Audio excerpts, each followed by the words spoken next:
सहारनपुर से लगभग 40 किलोमीटर दूर माता शाकुंभरी देवी मंदिर के निकट शिवालिक की तलहटी में बहने वाली सहस्त्रा नदी इन दिनों चर्चा में है। ग्राम कोटरी बहलोलपुर के पास नदी के किनारे खुदाई के दौरान एक ऐसा जीवाश्म मिला जिसने न केवल स्थानीय ग्रामीणों को चकित कर दिया बल्कि वैज्ञानिक समुदाय का भी ध्यान अपनी ओर खींच लिया है।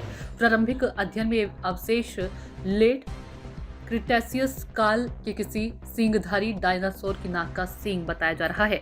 ये खोज इस दौर की झलक पेश करती है जब भारत का भूभाग अभी भी गोंडवाना लैंड का हिस्सा था और यहाँ के वन्यजीव में विशालकाय सरीसृप विचरते थे। मिले हुए जीवाश्म की लंबाई करीब 33 सेंटीमीटर और मोटाई लगभग 5.5 सेंटीमीटर है। इसका आकार दोधारी कटार जैसा है जो प्रसिद्ध सींगधारी डायनासोर ट्राइसराटॉप्स के नाक के सींग से काफी मिलता जुलता है। विशेषज्ञों का कहना है कि जीवाश्म अब पूरी तरह से सैंडस्टोन में बदल चुका है। इसके भीतर कोशिकाएं स्तर पर मिनरलाइजेशन स्पष्ट दिखाई देता है। यह प्रक्रिया लाखों वर्षों तक पानी और खनिजों के निरंतर संपर्क में रहने से संभव हुई है। जी डॉक्टर, आपका परिचय? मेरा नाम डॉक्टर उमर सैफ है और मैं पर्यावरण का वैज्ञानिक हूँ, डायरेक्टर हूँ सेंटर फॉर वाटर पीस का और नेचुरल हिस्ट्री रिसर्च कंजर्वेशन हाईफीड का।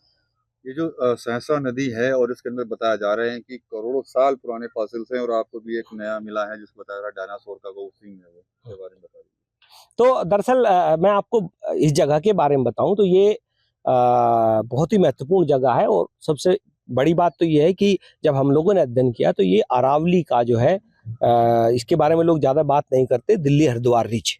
हम उस रिज के ऊपर हैं, यानी हमारे यहाँ से जो पानी है हमारे यहाँ से थोड़ा सा आगे जाते ही सहारनपुर की बाउंड्री से परे का सारा पानी अरब सागर में जाता है और यहाँ का सारा पानी हमारा बंगाल की खाड़ी में जाता है। तो हम सबसे ऊंची जगह पर हैं और यानी इस अरावली की ये जो पर्वत श्रृंखला शिवालिक में यहाँ टकराई, हम उसके ठीक ऊपर हमारा रिसर्च स्टेशन है। ये सहस्त्रा नदी है हमारे बगल में। तो हम जब यहाँ जाते हैं तो हमें यहाँ फॉसिल मिलते हैं।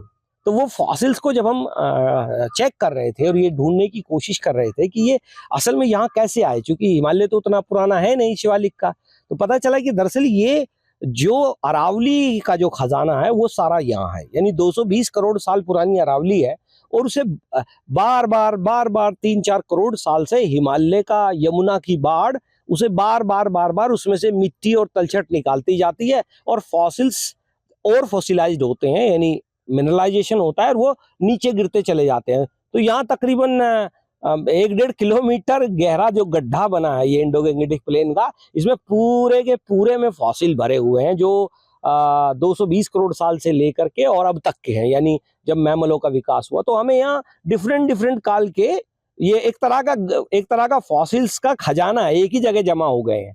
फॉसिल विज्ञानियों के लिए 220 करोड़ साल से लेकर के और जो आपका 20 लाख साल पहले का यानी इवन रिसेंट तक का फॉसिल्स यहाँ डिपॉजिट हैं और ये एक बड़ी शानदार जगह है और ये हॉटस्पॉट ही बनेगा और ये भरा पड़ा हुआ है। सूचना इंडिया के सभी दर्शकों को बधाई। अब आप सूचना इंडिया देख सकते हैं जियो टीवी चैनल नंबर 4053 पर भी। साथ ही सूचना इंडिया के सभी सोशल प्लेटफॉर्म इंस्टाग्राम, फेसबुक और ट्विटर से जुड़े और पाएं आपके क्षेत्र से जुड़ी हर एक खबर। अगर आप खबरें पढ़ने में दिलचस्पी रखते हैं तो अभी लॉग इन करें www.सूचनाindia.co.in पर।